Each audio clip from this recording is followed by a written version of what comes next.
The most popular song in the world in 2022 was As It Was by Harry Styles. Interested in some fascinating music statistics, the IFPI, a global trade association for the music business, determined that Taylor Swift was the best artist of 2022 based on sales and streams, yet she doesn't appear on their list of the top 20 singles for that year. That is evidence of the commercial success of her whole discography as well as the strong sales and widespread streaming of her most recent album, Midnights. The top single tracks of the previous year are reflected in the IFPI singles chart, or perhaps the past 3 years, as we'll see. Harry Styles' As It Was, which has 2.28 billion global subscription stream equivalents, tops the 2022 rankings, which were announced this afternoon. The Glass Animals' Heat Waves came in second with 1.75 billion, and the Kid Laroi and Justin Bieber's Stay came in third with 1.74 billion. It was the clear victor on that criterion. The wording of the metric can be a little deceptive. The estimates take into account single-track downloads as well as streams on ad-supported and paid subscription streaming services, only that each element has been quantified into a number for the corresponding payment streams. Some recent industry trends are depicted in the graphic, a reflection of the international success musicians Bad Bunny, Farruko, and Karol G have experienced. 4 of the top 20 hits are primarily performed in Spanish. According to the IFPI, with 1 billion global subscription stream equivalents, Kate Bush's Netflix-fueled popularity with Running Up That Hill placed it as the 16th biggest track of 2022.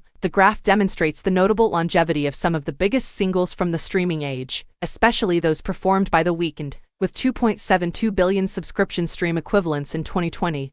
His track Blinding Lights, which he published in November 2019, was named by the IFPI as the biggest digital hit of the year. A separate but equally intriguing example is the song by the Glass Animals. Heat Waves was initially released in June 2020 but took some time to take off on streaming services. Being in second place on the IFPI charts for 2022 demonstrates its sluggish acclaim. The release of today's chart gives us another opportunity to evaluate how the biggest hits have grown over time. In 2020, the first year the IFPI adopted the worldwide subscription stream equivalence methodology, the top 10 global songs earned 17.13 billion of those. It increased to 17.7 billion in 2021, but dropped significantly to 14.55 billion in 2022. We won't jump to any sweeping conclusions about the biggest singles losing popularity based only on a year-to-year comparison, but it's something to keep an eye on in the future. The year 2021 may be an exception in that all of the top 10 tracks were streamed more than 1.5 billion times, yet in the following year, 2022, only the top 2 tracks achieved this feat.